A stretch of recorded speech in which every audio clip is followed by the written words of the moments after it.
강프로입니다. 자, AD 테크놀로지 뭡니다. AD 테크놀로지가 3월 8일 날 고가가 나왔어요. 52,200원. 찍고 나서 쭉 빠져서 지금 상당히 많이 빠졌습니다. 하락한 폭을 계산해 보면 여기 40% 빠졌어요. 스트레스 많이 받으실 것 같은데 기본적으로 AD 테크놀로지는 뭐 하는지는 다들 아실 겁니다. 일단 보유하고 계시다면. 만약에 보유하고 있는데 AD 테크놀로지에서 내가 뭐 하는지 모른다? 그러면 반성 조금 하시는 게 맞는 것 같아요. 근데 제가 딱 요 이야기 드릴게요. 디자인하우스입니다. 디자인하우스. 이름이 조금 거창한데 디자인하우스가 뭐냐? 자, 엔비디아나 애플이나 퀄컴이나 이렇게 설계 기업이에요. 설계 기업. 설계를 하잖아요. 그러면 이게 TSMC로 넘어옵니다. 자, 그러면 TSMC로 넘어오는 과정에서 여기서 어떤 장비를 사용해야 되고 어떤 뭐 소재가 들어가야 되고 이런 부분을 TSMC에서 일하기 편하게 잡일을 도맡아 해줍니다. TSMC는 지금은 워낙에 거대해졌기 때문에 굳이 이런 것까지는 맡아서 안 하는 거죠. 그래서 디자인하우스는 필요하지만 필요하지 않다. 그래서 지금 우리가 봐야 되는 내용은 디자인하우스가 필요하지만 필요하지 않다는 건 필수적으로 필요하지만 TSMC에서 굉장히 뭐 목을 메고 있거나 그런 건 아니라는 겁니다. 자, TSMC뿐만 아니라 어차피 파운드리 공정하면 삼성 파운드리하고 TSMC 지금 조금씩 늘어나고 있어요. 이쪽에서 그렇죠? TSMC가 너무 밀려 있고 TSMC에서 지금 돈이 된다는 걸 알았기 때문에 뭐 인텔 파운드리도 다시 뭐 미세화 공정을 통해 가지고 뭐 재가동을 한다고 하고 뭐 이런 내용들이 있어요. 근데 기본적으로 우리가 이걸 알아야 됩니다. TSMC가 잘 나가게 된 원인, 그렇죠? 중간에 디자인하우스의 역할이 필요하지만 필요하지 않은, 즉 중요한 역할을 해왔었다는 거죠. 그렇죠? 효율적으로 일할 수 있는 환경을 갖춰지는 것. 그렇죠? 자, 그러다 보니까 지금 이쪽에서는 미래 가치에 대한 부분이 온전하게 조금 그런 반영을 받지 않고 있는 거예요. 근데 저는 그렇게 생각합니다. AD 테크놀로지는 지금 뭐가 됩니까? 비메모리 쪽만 맡아서 하고 있는 걸로 약간 조금 성향이 그쪽으로 가 있어요. 근데 실제 지금까지 일을 그런 방식으로 해왔다는 것도 맞고, 이거 말고 하나가 더 있죠. 가온칩스. 그렇죠? 또 하나 더 있죠. 코아시아. 그렇죠? 이런 식이에요. 자, 이쪽이 지금 한국에서 디자인하우스입니다. 그리고 코아시아도 삼성 파운드리의 파트너고, 여기서 AD 테크놀로지도 지금 원래는 TSMC랑 일하다가 삼성 파운드리 쪽으로 넘어왔습니다. 그렇죠? 근데 여기서 가장 강한 움직임을 보였었던 건 가온칩스예요. 근데 지금은 코아시아가 반등을 하고 있다. 이런 부분이에요. 자, 제가 이 얘기를 왜 드리느냐? 주식시장은요, 필요한 기업은 실적이 적자를 보더라도 살아남아요. 그런데 내가 고가에 잡았을 때는 문제가 있을 수 있습니다. 이런 문제가 생기기 때문에 그래요. 그런데 더 문제는요, 주식은 고가에 잡아야 된다는 겁니다. 왜 그러냐? 저가에서는 언제 반등을 줄지 확실하지 않다. 만약에 이걸 계산해봐라 그러면 간단하게 계산이 가능합니다. 올라가면 62평 맞고 떨어진다. 왜? 22평은 돌파를 하니까. 그러면 22평 돌파하고 62평을 돌파하는 그 구간은 어디예요? 62평을 주가가 넘었을 때 정배열로 전환이 되는 그 시점부터 이 테크놀로지의 상황을 다르게 보셔야 됩니다. 그런데 그러기 위해서는 같은 업종 내에 있는 종목군들이 이렇게 강한 움직임을 보여야 돼요. 자, 무슨 얘기냐? 코아시아 같은 경우에는 적게 올랐기 때문에 반등이 빨리 나온 거예요. 그런데 여기서 반등이 제일 늦게 나올 건 어디예요? 가온칩스입니다. 가온칩스는 고가가 3월 28일 나왔죠. 상승폭에 대한 부분도 여기 올해 들어서만 보더라도요, 5만 원부터 12만 7천 원, 100%가 넘게 나왔습니다. 그런데 AD 테크놀로지는 대략 한 2만 원 중반 후반대부터 5만 2천 원, 그렇죠? 100%가 조금 못되게 나왔죠. 코아시아는 거의 못 올랐어요. 그렇기 때문에 이평선에 대한 배열도가, 즉 이격도 자체가 굉장히 낮은 그런 위치에 있었다는 거죠. 근데 여기서 반등이 나왔다는 건 뭐가 나온다는 거예요? 지금 이 디자인하우스 쪽의 주가가 안 좋았었던 부분이 조금 해결되고 있는 그런 상황 속에 있다는 겁니다. 이런 과정에서 우리가 봐야 되는 내용은 한 가지예요. AD 테크놀로지가 지금 가격이 어디까지 내려와 있는가. 올해 초부터 반도체 종목이 다시 랠리를 펼치고 있는데 그 구간에서 반등이 나왔었던 강한 종목군이었었던 이 강한 시세 구간은 모두 다 반납을 했어요. 그렇다는 건 지금 무슨 이야기가 됩니까? 지금은 가격적인 부담이 없다. 하지만 우리는 확인하고 매수를 해야 되기 때문에 확인하고 매수하는 가격대를 찾자는 겁니다. 자, 여기까지 말씀드리면 이해가 안 되실 수도 있는데 제가 실제 매매한 내용을 이야기를 드릴게요. 자, 여기 삼성중공업 같은 경우에 보면 전부 다 고가에 매수를 하죠. 완성돼 있는 매매, 매도까지 돼 있는 매매를 사전에 몇 개를 보여드릴게요. 태성 봅니다. 자, 보세요. 1월 달에 제가 매매를 한번 했죠. 그리고 쭉 와서 다시 매수를 하고 매도를 하니까 11% 수익이 5월 말에 발생을 했습니다. 그리고 내가 판 것보다 더 올라가니까 매수를 한번 더 했고요. 그리고 또 매수 올라가서 매도. 어떻습니까? 50.96%. 2주 안 걸렸죠. 근데 제가 싸게 살라고 노력을 했나요? 아니라는 거죠. 싸게 살라고 노력한 흔적이 전혀 없죠. 올라가는 상황에 쫓아서 붙은 거예요. 그랬을 때 50%. 자, 이 종목만 그런 거 아닌가? 그렇게 보실 수도 있을 것 같아요. 하나 더 보여드립니다. 우양. 자, 보세요. 싸게 샀나요? 아니요. 올라가는 거 보고 샀죠. 매도. 이격도만 보더라도 내가 어느 구간에서 매수할지 알 수 있다. 근데 기본은 돌파 구간에서 매수한다. 나는 눌림목 구간에서 매수하지 않겠다. 요게 기본이에요. 그렇죠? 자, 그러면 AD 테크놀로지를 제가 언제까지 매매를 했는지를 보겠습니다. AD 테크놀로지를 보면 보세요. 돌파하는 구간에서 그쵸? 반등, 매수, 매도 11%, 그리고 또 매수, 매도 9%. 원래 더 많아야 되는데 한 번 더 사고 그냥 판 거예요. 그러면서 11%, 9%. 자, 그럼 아까 전에 제가 가온칩스에 대해서 이야기를 드렸죠. 가온칩스 1월 달의 상황을 보면 매수 계속 매매를 했죠. 이쪽 뒤쪽으로 올라오면서 이쪽에서 매매를 너무 많이 해가지고 AD로 제가 바꾼 겁니다. 그쵸? 자, 그러면 강세를 보였었던 AD 테크놀로지 가온칩스는 제가 매매를 했는데 코아시아는 제가 매매를 했는지 보겠습니다. 코아시아. 자, 코아시아. 자, 내용 보시면 안 했죠. 그쵸? 왜 안 했는지 아시겠죠? 돌파를 못했기 때문에 그렇습니다. 이 내용에 대한 부분을 제가 여기 소통방에서 모두 공유를 해드리고 있습니다. 다른 반도체 관련된 종목들까지도 AD 테크놀로지 이제 코아시아 올라가는 상황이 나왔기 때문에 AD 테크놀로지도 슬슬 이제 반등에 대한 부분을 모색을 할 겁니다. 그런 부분 실시간 타점을 토대로 제가 여기 소통방에서 공유를 해드리도록 하겠습니다. 아까 전에 제가 태성에 대해서 이야기를 드렸죠. 정확하게 6월 3일 시장가 매수 장 시작 전에 제가 공유를 한 내용입니다. 다른 종목을 보더라도 마찬가지예요. 자, 보시면 우양 같은 경우에도 마찬가지 5월 31일 우양 정확하게 진행된 내용이 있고 고가 돌파한다는 그 구간에 대해서 내가 이해가 된다면 주식시장은 그렇게 어렵지 않습니다. 근데 요걸 매매를 현실화 시키는 게 어려워요. 와서 배우시고요. 소통방은 무료로 진행하니까 구독과 좋아요 눌러주시고 상단에 있는 전화번호로 구독 또는 소통이라고 문자 보내주시면 제가 여기 소통방 입장 링크를 공유해 드리도록 하겠습니다. 자, 그럼 제가 어떤 방식에 의해서 매매가 진행되고 어떻게 풀어가는지 이야기를 다 드렸잖아요. 다시 말씀드립니다. AD 테크놀로지 제가 정확하게 고가 돌파하고 그쵸? 고가 돌파했죠. 여기서 12월 달에 고가 돌파했어요. 그랬을 때 뭐가 나왔어요? 조정. 이걸 뭐라 그래요? 우리는 눌림목. 이격 조정. 그랬을 때 뭐가 나옵니까? 다시 반등 구간. 이렇게 매수, 매도.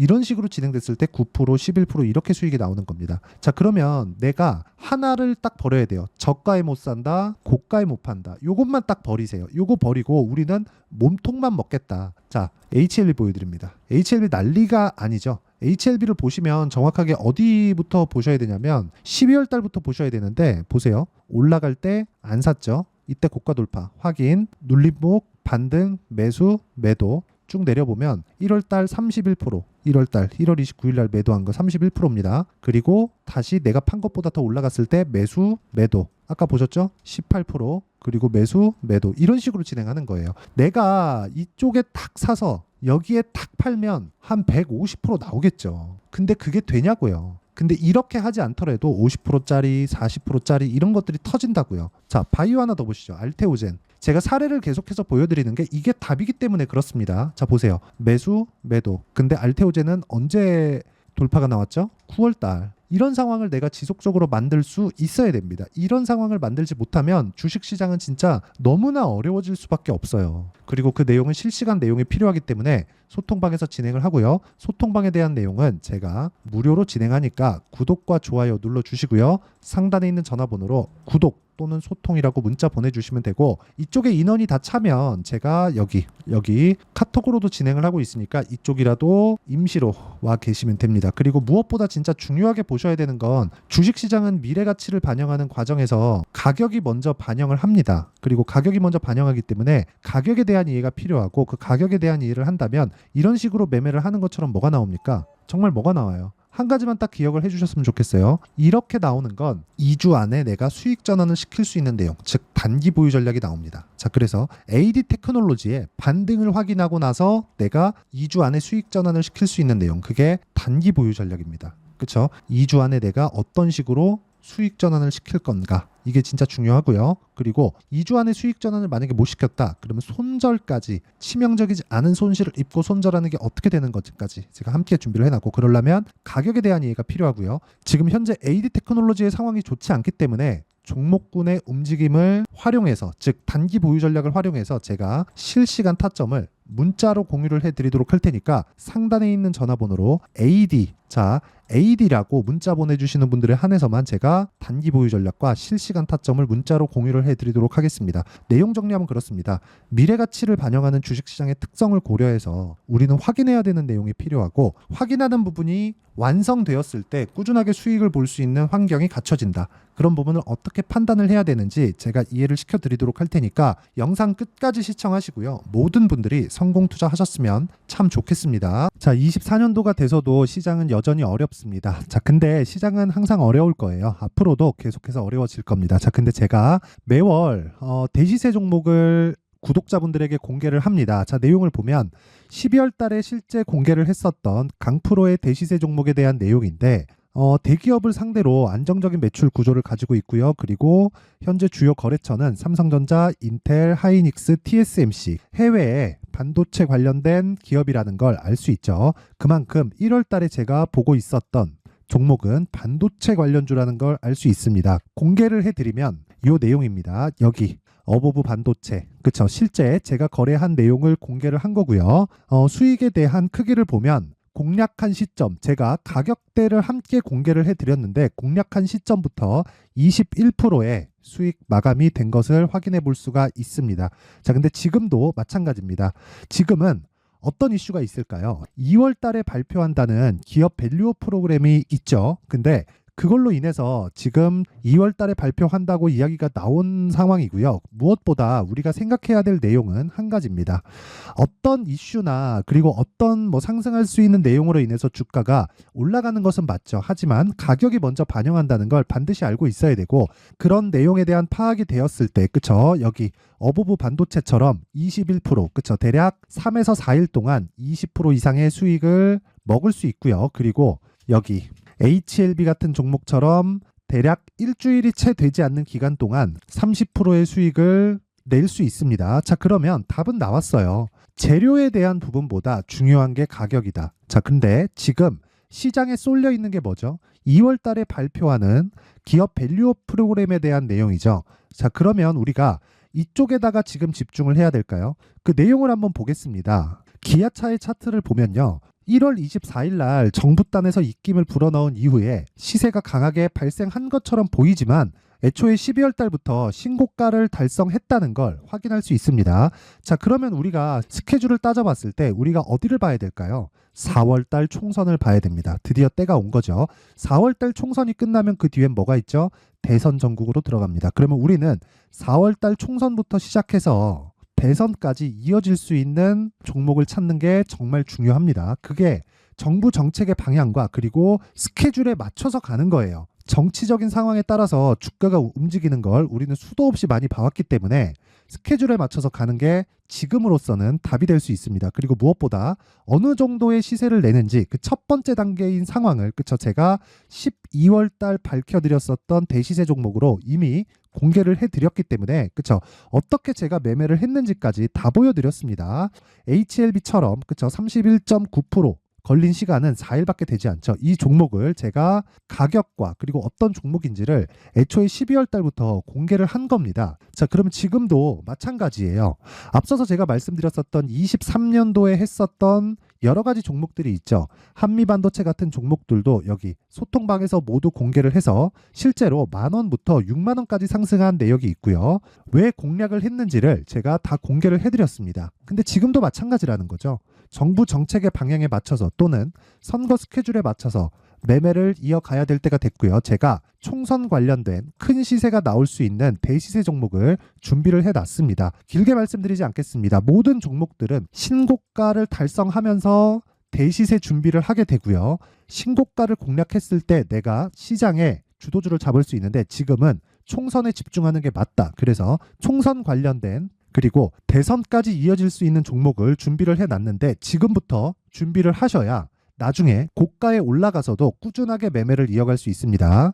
자꾸 막 손절하고 매매하는 과정에서 너무 어렵다 하시는 분들은요. 이 종목 딱 받아가서 큰 수익 내셨으면 좋겠고요. 이 종목은 상단에 있는 전화번호로 대시세라고 문자를 보내주시는 분들에 한해서만 제가 총선 그리고 대선까지 이어질 수 있는 종목을 공개해 드리도록 할 테니까 상단에 있는 전화번호로 대시세라고 문자를 보내주시고요. 그리고 구독과 좋아요 꼭 좀 부탁드리겠습니다. 시장은 정말 어렵습니다. 자, 그래서 모든 분들이 성공 투자하셨으면 좋겠고요. 기본적으로 가격에 대한 파악을 하면서 큰 수익을 내셨으면 좋겠습니다.